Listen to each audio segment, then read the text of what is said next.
আসসালামু আলাইকুম। আপনারা দেখছেন গল্পগুচ্ছ। আজকে শুনবেন লেখক আলামিন হোসেন রাব্বির লেখা একটি অপূর্ণতার গল্প।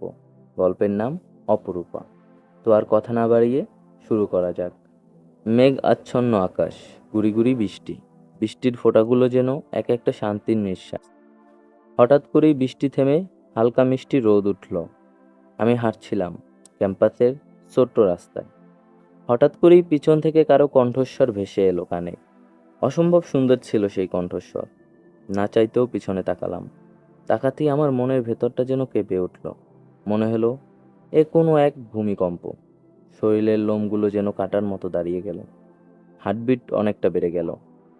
আমি দেখলাম অসম্ভব সুন্দর মায়াভরা একজোড়া চোখ। সেই চোখ দুটো মাশাআল্লাহ, আল্লাহ যেন খুব যত্ন করে বানিয়েছে। মনে চায় এই চোখের দিকে তাকিয়ে সারা জীবন দাঁড়িয়ে থাকি। হঠাৎ করেই বন্ধু আমাকে খোঁচা দিল। কিরে, কি হয়েছে তোর, দাঁড়িয়ে গেলি যে? ছাড় ডাকছে, চল। ইচ্ছে না থাকা সত্ত্বেও যেতে হলো। কিন্তু হাঁটার মাঝে মাঝেই পিছনে তাকালাম। হঠাৎ মনে একটা প্রশ্ন ঘুরতে লাগলো। কে এই অপরূপা? কে এই মায়াবতী? তার চোখের দিকে তাকিয়ে হাজার বছর পার করে দিলেও যেন তার ওই মায়াবী আঁখি দুটো দেখার তৃষ্ণা মিটবে না। মনটা খারাপ হয়ে গেল। মনে চাচ্ছিল ক্লাস রেখে তাকে দেখতে যাই, কিন্তু সম্ভব ছিল না সেটা। তাই মন খারাপ নিয়ে ক্লাস শেষ করে ক্লাসরুম থেকে বের হয়ে ক্যাম্পাসের রাস্তা দিয়ে ক্যান্টিনের দিকে যেতে লাগে। মনটা খারাপ ছিল। হঠাৎ সে ক্যান্টিন থেকে বের হলো। তাকে দেখে কষ্টগুলো যেন জলীয় বাষ্প হয়ে উড়ে গেল। চোখে এক শান্তির মুচকি হাসি চলে আসলো। তারপর সে চলে গেল। ক্লাস শেষ করে আমি চলে আসলাম বাসায়। কিন্তু মনটা যেন পড়ে রইল সেই অচেনা অপরূপার কাছে। তারপর পরের দিন একটা ঝামেলার জন্য আর যেতে পারলাম না কলেজে। খারাপ লাগছিল অনেক, কিন্তু কিছু করার ছিল না। তারপর অনেক কষ্টের পর তার সাথে যোগাযোগ করতে পারি। আলহামদুলিল্লাহ, আল্লাহর কাছে শুক্রিয়া। তবে সেই অপরূপাকে আমি পাবো কিনা জানি না। তবে তার সেই মায়াভরা চোখ দুটো কখনো ভোলার নয়। আমার প্রেমে পড়ার বয়স ছিল না, কিন্তু ভুল করেছিলাম ওই একজোড়া চোখের দিকে তাকিয়ে। তবে আমি শতজনকে পেলেও তাকে পাওয়ার আকাঙ্ক্ষা আমার কোনোদিনও কমবে না। তবে আমি আমার মনকে বারবার একটা প্রশ্ন করেছি, তুমি কি তাকে ভালোবাসো? তুমি কি তার প্রেমে পড়েছো?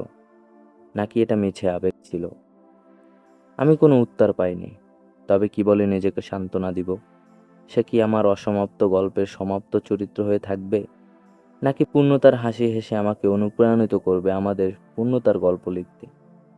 সে কি হবে আমার মুস্কি হাসির কারণ? সে কি লতার মতো রাখবে তার বুকে আমাকে জড়িয়ে? আমি তাকে আমৃত্যু পর্যন্ত ভালোবাসবো। সে কি শীতল সকালে আমার বারান্দায় ফুল হয়ে ফুটবে?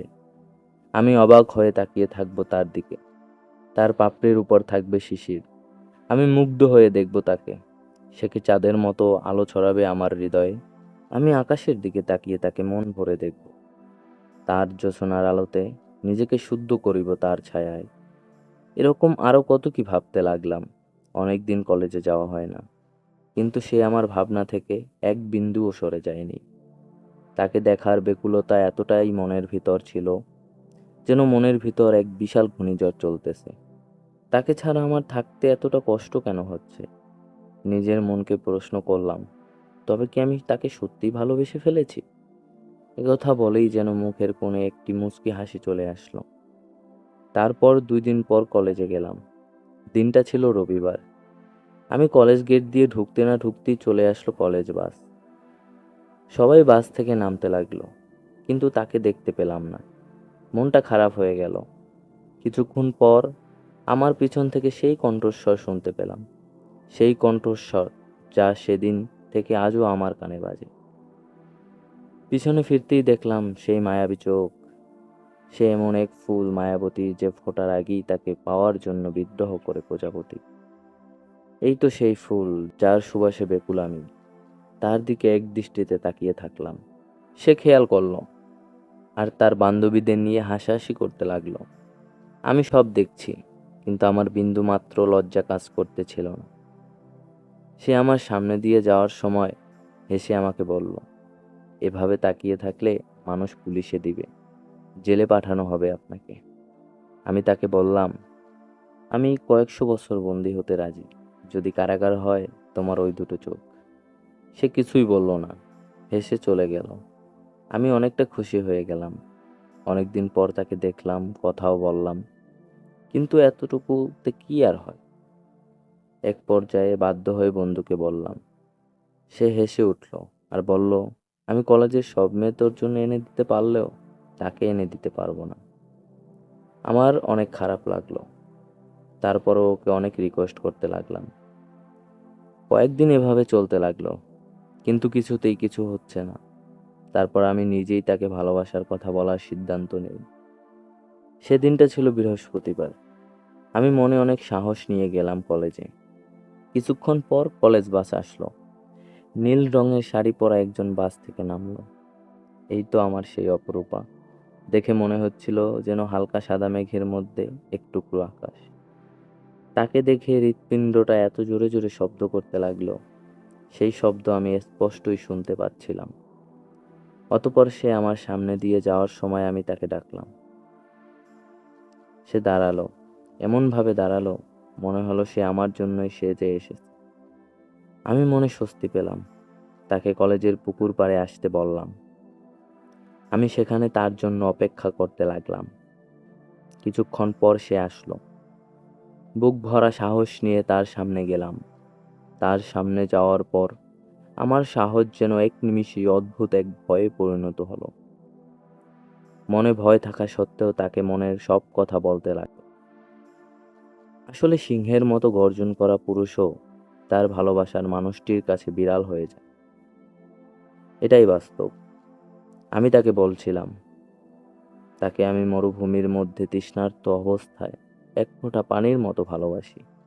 তাকে আমি ফুটন্ত গোলাপের মতো আগলে রাখবো। কিন্তু সে সব কথা যেন হেসে উড়িয়ে দিল।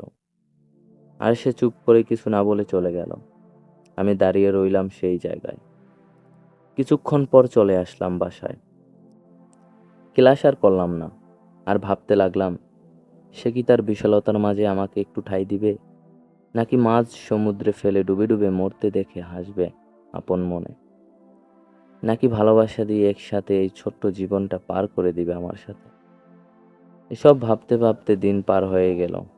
শনিবার কলেজ খুলবে, কিন্তু তাকে না দেখে যেন থাকা অসম্ভব মনে হলো। দম বন্ধ হয়ে আসতেছিল। এই একটা দিন মনে হলো যেন একটা বছর। একটা দিন অনেক কষ্ট করে কাটানোর পর শনিবার কলেজে গেলাম। তার সাথে কথা বলার অনেক চেষ্টা করলাম, কিন্তু সে আমার সাথে কোনো কথাই বলতে চাচ্ছিল না। তার বান্ধবীদের কাছ থেকে জানতে পারলাম তার বিয়ে ঠিক হয়ে আছে। আমার মাথায় যেন আকাশ ভেঙে পড়ল। এমন এক কষ্টের অনুভূতি হচ্ছিল যা আগে কখনো এরকম কষ্ট অনুভব হয়নি। নিস্তব্ধ হয়ে দাঁড়িয়ে রইলাম। হঠাৎ একরাশ বৃষ্টি যেন আমার চোখের পানির সাথে পাল্লা দিতে লাগলো। আমি বাচ্চাদের মতো কাঁদতে লাগলাম। কিছুক্ষণ পর বন্ধু আসলো, আমাকে বাসায় পৌঁছে দিয়ে আসলো। বৃষ্টিতে ভেজার কারণে জ্বর আসলো। কয়েকদিন অনেক অসুস্থ ছিলাম। মনে হলো যেন তাকে এক নজর দেখতে পারলেই সুস্থ হয়ে যেতাম। কিন্তু কিভাবে সম্ভব? সুস্থ হবার পর কলেজে গেলাম। কয়েকদিন সে আসলো না কলেজে। আমি তার বান্ধবীদের কাছ থেকে জানতে পারলাম তার বিয়ে হয়ে গেছে। সে এখন শ্বশুরবাড়ি। আর সে অনেক খুশিও, কারণ সে যাকে বিয়ে করেছে তাকে সে ভালোবাসে। আমি অবাক হলাম। চোখ দিয়ে অশ্রু যেন ঝর্ণার মতো পড়তেছিল। আমি তার মায়ায় এতটা আসক্ত হয়ে গিয়েছিলাম যেন তাকে ছাড়া আমার বাঁচা অসম্ভব হয়ে দাঁড়িয়েছিল। অনেক খারাপ লাগতেছিল। এমন কষ্ট যার থেকে পরিত্রাণ পাওয়ার একটাই উপায়, সেটা হলো মৃত্যু। আমি কাঁদতে কাঁদতে কলেজের গেট থেকে বের হয়ে রাস্তা পার হওয়ার সময় অ্যাক্সিডেন্ট করি। এখন আমি হসপিটালে। মাথায় আঘাত লাগার কারণে আর বেশি দিন নেই আমার হাতে। 2 দিন আগেই আমি অচেতন হয়ে যাই। আজ 2 দিন পর আমার হুঁশ ফিরল। তাকিয়ে দেখি কেউ একজন আমার পাশে বসে কাঁদছে। আমার হাতটা শক্ত করে ধরে। আমি একটু ওঠার চেষ্টা করতেই সে মাথাটা তুলল। তাকিয়ে দেখি সেই আমার অপরূপা। তার ওই মায়াবী চোখে পানি কেন? তার ফুলের মতো মুখে কষ্টের ছাপ কেন? আমি অঝরে কাঁদতে লাগলাম। সে আমার কাছে মাপ চাইল, যেন আমি তার কাছে সুস্থ হয়ে আবার ফিরে আসি। সে আমার সাথে মিথ্যা বলতে বলেছিল তার বান্ধবীদের। সেও আমাকে ভালোবাসে, কিন্তু একটু দুষ্টুমি করতে গিয়ে সব হয়ে গেল। সে নিজেকে দোষারোপ করতে লাগলো। আমার যেন বাঁচার ইচ্ছে অনেক জেগে গেল।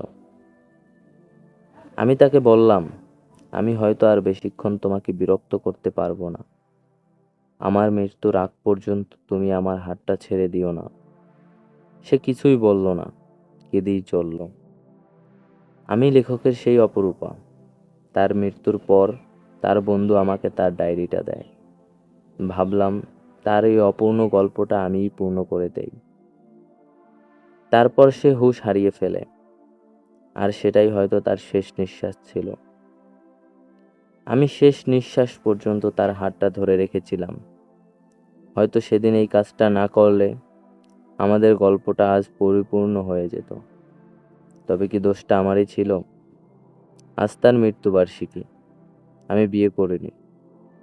আমি তার অপরূপাকে তারই রেখেছি। তার অপরূপা শুধু তারই থাকবে। আমি তার পরিবারের সাথেই থাকি, আর সারা জীবন তাদের সাথেই কাটিয়ে দিব। তার স্মৃতিগুলো নিয়ে তার জন্য দোয়া করব। আজ তার অসমাপ্ত গল্পের সমাপ্তি ঘটল। ধন্যবাদ সবাইকে। এটা আমার লেখা প্রথম গল্প। জানি না কেমন হয়েছে। ভালো লাগলে অবশ্যই কমেন্টে জানাবেন। আর আমার এই চ্যানেলটিকে অবশ্যই সাবস্ক্রাইব করে দিবেন।